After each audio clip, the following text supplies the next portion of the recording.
তেলের সাথে সব উপকরণ খুব ভালো মতো মেশানো হয়ে গেছে এবং ভাজা হয়ে গেছে। এরপর আস্তে আস্তে সুজির বলগুলো এখানে দিয়ে দিচ্ছি। প্রথমে 2-3 মিনিট ধরে একটা পাশ ভেজে।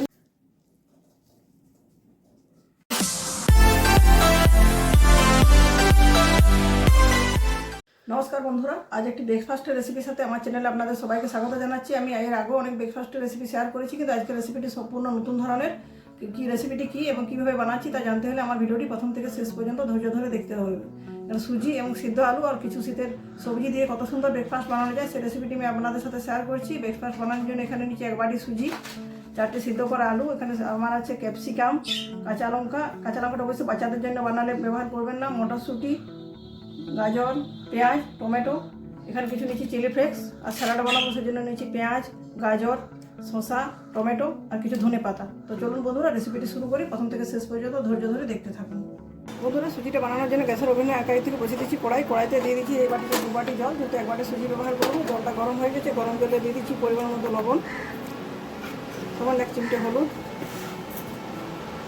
আর দিয়ে দিচ্ছি 2 চামচ সাদা তেল, কেটে রাখা ধনে পাতা, আর দিয়ে দিচ্ছি চিলি ফ্লেক্স। অবশ্যই সেটা যদি বাচ্চারা খায় চিলি ফ্লেক্সটা আপনি দেবেন না, বড়দের জন্য বানালে দেবেন। আমি আমাদের জন্য বানাচ্ছি, যেন চিলি ফ্লেক্সটা এখানে ব্যবহার করলাম। এরপর সব কিছু দেওয়ার পর জলটা খুব ভালো মতো ফুটে গেলে সুজিটা আমি এখানে অ্যাড করবো। দেখুন বন্ধুরা, জলটা খুব ভালো মতো ফুটে উঠেছে। এই অবস্থায় আমি যে সুজিটা নিচ্ছি, সুজিটা আস্তে আস্তে এখানে অ্যাড করে দিচ্ছি। খুব ভালো মতো করে নেড়ে ছেড়ে 4-5 মিনিট ধরে সুজিটা বানিয়ে নিচ্ছি। ততক্ষণ পর্যন্ত সুজিটা রান্না করবো যতক্ষণ জলটা পুরোপুরি শুকিয়ে যাবে। দেখুন বন্ধুরা, 4-5 মিনিট ধরে রান্না করার পর সুজিটা আমার খুব ভালো মতো করে সিদ্ধ হয়ে গেছে, তৈরি হয়ে গেছে, পুরোপুরি শুকা হয়ে গেছে। দেখুন এবার পাশে এটা সরিয়ে রাখছি। কিছুক্ষণ পরে একটা অন্য পাত্রে ট্রান্সফার করে ঠান্ডা করে নেবো। এরপর স্টাফিংটা বানাবো। এই জন্য একটা কড়াই বসিয়ে নিচ্ছি। অবশ্যই ননস্টিকের কড়াইটা গরম হয়ে যাক, তারপর স্টাফিং বানানো শুরু করছি। বন্ধুরা কড়াইটা গরম হয়ে গেছে, গরম কড়াইয়ে দিয়েছি পরিমাণ মতো সরষের তেল। আমি রান্নাটা সরষের তেলে করছি স্টাফিংটা। এরপর এখানে দিচ্ছি 1 চামচ কালো সরষে, 1 চামচ গোটা জিরে। খুব ভালো মতো করে ফোড়নটা ভেজে দিচ্ছি।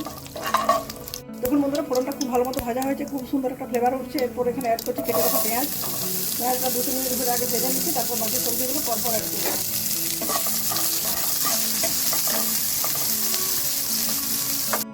বন্ধুরা পেঁয়াজটা ভাজা হয়ে গেছে, এরপর এখানে পরপর অ্যাড করছি কেটে রাখা কাঁচা লঙ্কা, মটরশুঁটি, রাখা গাজর, ক্যাপসিকাম আর টমেটো।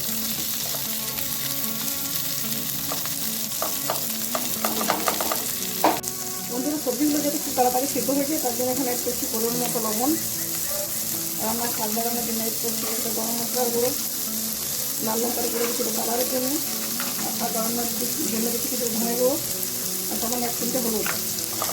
দেওয়ার পর খুব ভালো মতো করে মিক্স করে নিচ্ছি। তারপর মিডিয়াম হিটে 3-4 মিনিট ধরে রান্না করে নিচ্ছি। দেখুন বন্ধুরা 3-4 মিনিট ধরে রান্না করার পর সবজিগুলো অনেকটা সিদ্ধ হয়ে গেছে, সবজির কাঁচা ভাবটা চলে গেছে। এই সবজিগুলো যেহেতু আমরা কাঁচাও খেতে পারি, এর বেশি আর সিদ্ধ করার প্রয়োজন নেই। এবার সব বাবার মিলে অ্যাড করছি চাট মশলা, তারপর সিদ্ধ করে 4টা আলু রেখেছিলাম গ্রেটারতে গ্রেট করে এখানে দিয়ে দিচ্ছি।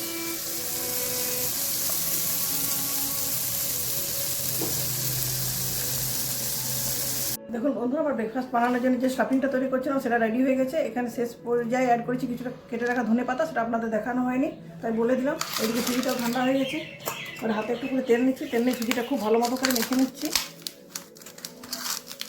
এখন বন্ধুরা সুজিটা আমার খুব ভালো মতো করে মাখা হয়ে গেছে। যেহেতু সুজিটা খুব নরম, এই জন্য 2 হাতে তেল মাখিয়ে নিচ্ছি। তারপর সুজি থেকে সমান পরিমাণের বলের আকারে নিয়ে নিচ্ছি। প্রথমে বানাচ্ছি হাতে সাজিয়ে চাপ দিয়ে বল, তারপরে ওই চ্যাপটা করে একটা ছোটো লেচির আকার দিচ্ছি। এটা খুব সাবধানে করতে হবে, যেহেতু সুজি খুব নরম। এর মাঝখানে ভরবো স্টাফিং,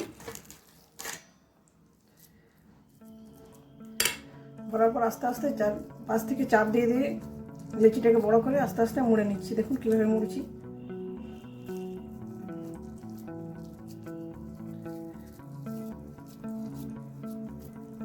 দেখুন একটা সুজির বলে আমার স্টাফিং ভরা হয়ে গেছে। এভাবে সমস্ত বলগুলোতে স্টাফিং ভরে নিয়ে ফিরে আসছি। দেখুন বন্ধুরা, সুজির সব বলগুলোতে স্টাফিং ভরা হয়ে গেছে। মোট 10টা বল আমার বানানো হয়েছে এখানে। চলুন এগুলো খুব ভালো মতো করে ভেজে নিয়ে ফিরে আসি। বন্ধুরা এগুলো ভাজার জন্য গ্যাসের ওখানে বসিয়ে দিচ্ছি ননস্টিকের কড়াইটা। আবার কড়াইতে দিয়ে দিচ্ছি 2 চামচের মতো সরষের তেল। গরম তেলে আবার ফোড়ন দেবো, তেলটা গরম হয়ে যাক। তেলটা গরম হয়ে গেছে, গরম তেলে দিয়ে দিচ্ছি 1/2 চামচ গোটা জিরে, 1/2 চামচ কালো সরষে। এই সাইডে দিয়ে দিচ্ছি কিছুটা কেটে রাখা ধনে পাতা, দিচ্ছি 1/2 চামচ সাদা লবণ, আর হাফ চামচের মতো বিট লবণ এখানে অ্যাড করছি। এরপর অ্যাড করবো লাল লঙ্কার গুঁড়ো, অবশ্যই এটা কালারের জন্য।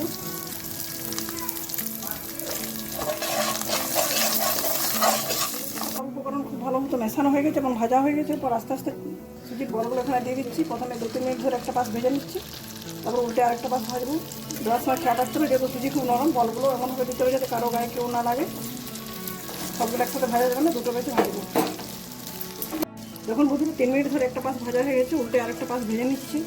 এখন কি দুর্দান্ত কালার হয়েছে, উল্টে দেখাচ্ছি।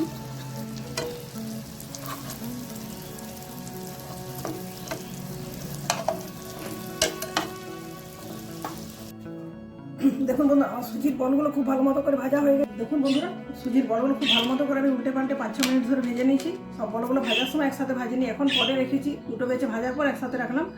ভাজার সময় একসাথে দিইনি, প্রথম কারণ সুজির বলগুলো খুব নরম, গায়ে গায়ে লেগে গেলে ভেঙে যেত। দ্বিতীয় কথা, ভাজার সময় এগুলো ফুলে বড় হয়ে গেছিলো, সেই জন্য একসাথে ভাজা যায়নি। ভাজার পর এগুলো সব একসাথে আমি একটা জায়গায় রাখলাম। এরপর একটা বানাবো স্যালাড। স্যালাড বানানোর জন্য দেখুন আগে থেকে আমি কেটে রেখেছি কিছু সব গাজর, পেঁয়াজ, একটা পাতিলেবু, শসা আর টমেটো। এটা থালায় নিয়ে নিচ্ছি পরপর।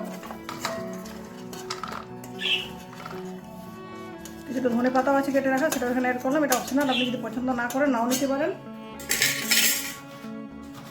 এখানে অ্যাড করছি বিট লবণ। বিট লবণটা দিলে অবশ্যই সেটাকে স্বাদটা খুব সুন্দর হয়। কিছুটা নর্মাল লবণ এখানে অ্যাড করছি।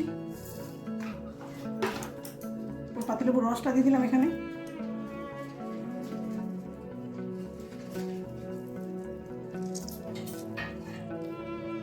হাফ চামচ গোলমরিচের গুঁড়ো, সবটা খুব ভালো মতো করে মিক্স করে নিচ্ছি। স্যালাডটা আমার খুব ভালো মতো করে তৈরি করা হয়ে গেছে। এরপর আমি এটাকে গরম গরম সার্ভ করবো সুজির বলগুলো।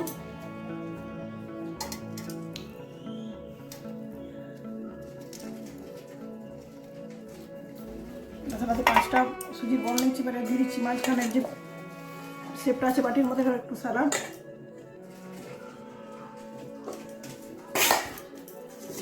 Tomato sauce. বন্ধুরা যারা মিষ্টি খেতে পছন্দ করেন না, ঝাল খাবার খেতে পছন্দ করেন, তাদের জন্য এটা খুবই আদর্শ, খেতে খুবই ভালো লাগবে। আর অনেক বাচ্চা আছে যারা মিষ্টি খেতে পছন্দ করেন না, তাদের জন্য এটা ভালো লাগবে, কিন্তু সেক্ষেত্রে আপনাকে চিলি ফ্লেক্স আর কাঁচা লঙ্কাটা দেওয়া চলবে না। তো বন্ধুরা, আমার রেসিপিটি কেমন লাগলো অবশ্যই কমেন্ট করে জানাবেন। আশা করি রেসিপিটি আপনাদের খুবই ভালো লাগবে। ভালো লাগলে লাইক করবেন, পরিচিত বন্ধুদের মধ্যে যতটা পারেন শেয়ার করবেন। চ্যানেলটি যদি নতুন বন্ধু হয়ে থাকেন, চ্যানেলটি এখনও সাবস্ক্রাইব করে না থাকেন, চ্যানেলটি অবশ্যই সাবস্ক্রাইব করে পাশে থাকা বেল বাটন অন করে দেবেন নতুন নতুন ভিডিওর আপডেট পাওয়ার জন্য। আজকের মতো এ পর্যন্ত, ফিরে আসছি পরের দিন নতুন কোনো রেসিপির সাথে। ধন্যবাদ।